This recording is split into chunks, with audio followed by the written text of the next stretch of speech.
wins in 5 straight, vaulting themselves from a fringe playoff team to now in a tie with the Hawks for the 4th seed, playing really at the level that we have long expected them to. We've said all along, this is the talent ability that they have. They've just played so far beneath their level. But with the 5 in a row, win 7 out of 9, are they fixed? What is their ceiling? Where do you see this team if you're evaluating them right now? So I always hesitate because I do ride the emotional roller coaster. Like you'll see me there banging my head against the post-game live desk when they lose a bad game in the 4th quarter. And then, I've grown from, I was like really cautiously optimistic after the initial wins here. Like, okay, the Knicks and that didn't do anything for me. The Timberwolves, like, okay, great. Jason Tatum had a great game, but we're talking about the Timberwolves here, last place in the NBA. And so I was a little cautious, but to go on the road, do what they did against Denver. Now, Denver was due for a letdown and clearly waved the white flag in the 4th quarter there. But even going up to Portland, who I thought played really well, they had to hose down Lillard a little bit, and Marcus Smart going in there and shutting him down a little bit. And then even last night, again, like there's no reason they should have even lost that 27-point lead. But, look, go 3-0 on a road trip where you go out west. The Celtics haven't done that in past years. And so some encouraging strides here. I think I'm seeing what the potential is when they're healthy and how defined roles and guys understanding what they're supposed to do. Like, I think the biggest storyline right now, even as good as Jalen and Jason have been, to me, like I woke up this morning and I'm like, what do I want to write about? I really want to write about how good Kemba has been in adjusting to his role. Like his assist totals are up. His usage rate is down. He took a corner 3 last night, which he never does. I feel like he's, whether it is the coaching staff talking to him or just Kemba recognizing like, this is how I can best help this team. And all of a sudden, like there's not 50 people in my Twitter mention saying trade Kemba Walker this offseason. And so, look, they need everybody to do that. They need everybody to stay healthy. They need Jalen and Jason to continue to be great. But I am a little bit more bullish that if they do all that, if Robert Williams gets back to full health, that this team at least has a puncher's chance against anybody. And especially the higher they climb in the seedings, I feel a little bit more comfortable based on, what the potential matchups could be. If I'm putting it in the simplest terms, and you can tell me if you agree, and Evan, certainly, let me know how you feel about this. This is how I've been answering the question.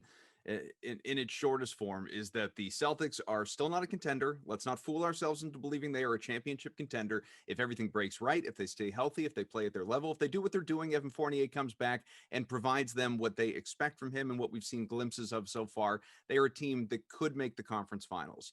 More than likely, they bow out in the second round. If they revert back to what they were doing, they're a team that goes out in the first, maybe even loses in the play-in tournament. That is the spectrum for this team. But to me, they're kind of, it's funny because we had Grandy on last week, and Grandy was saying how, people don't really realize this, in part because of the bubble and what was happening in the world, and maybe depending on how closely you look at it. But like that team in the playoffs last year and in the bubble in general it was probably the 3rd best performing team in the last 20 years of Celtics basketball, which is just mind-boggling to think about. And that was a team that I felt going into the bubble anyway, just during that season was similar in that they're probably going to bow out in the second round, but there's a ceiling there.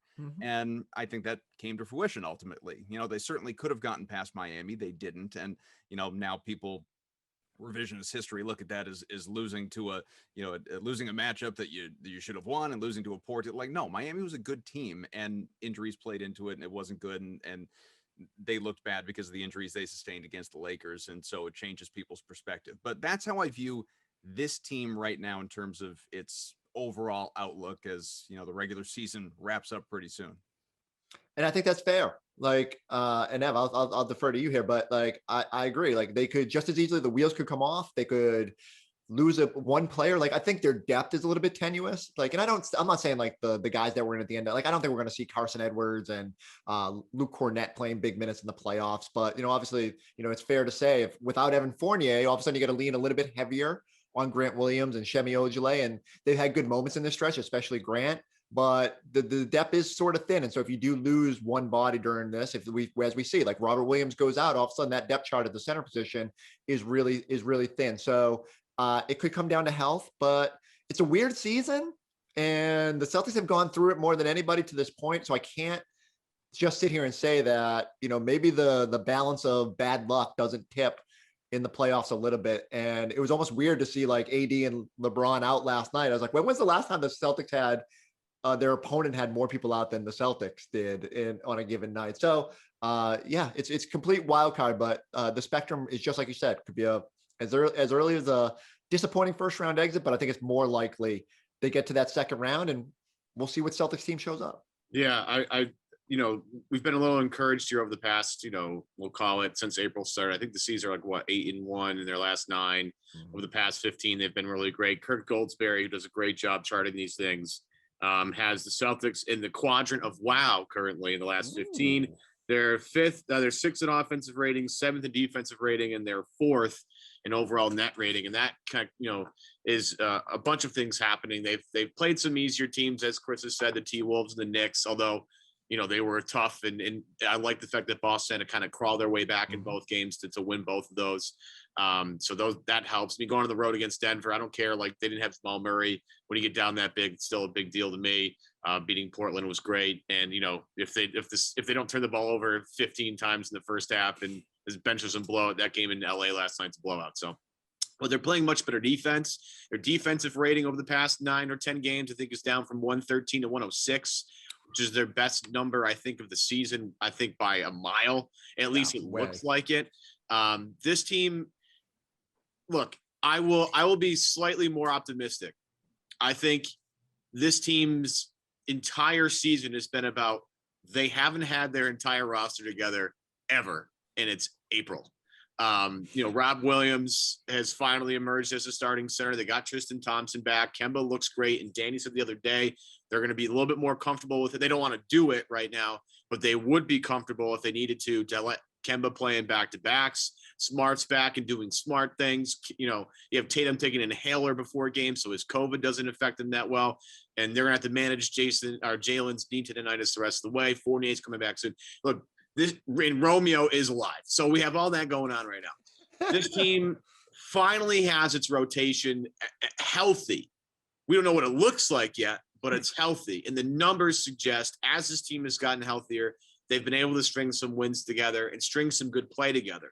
The one thing I look for, the offensive stuff, comes and goes.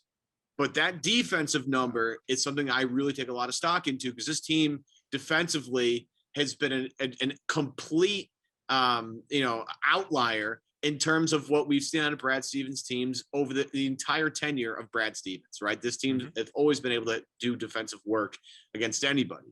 That the numbers this entire season have been absolute trash until, again, the past 9 games.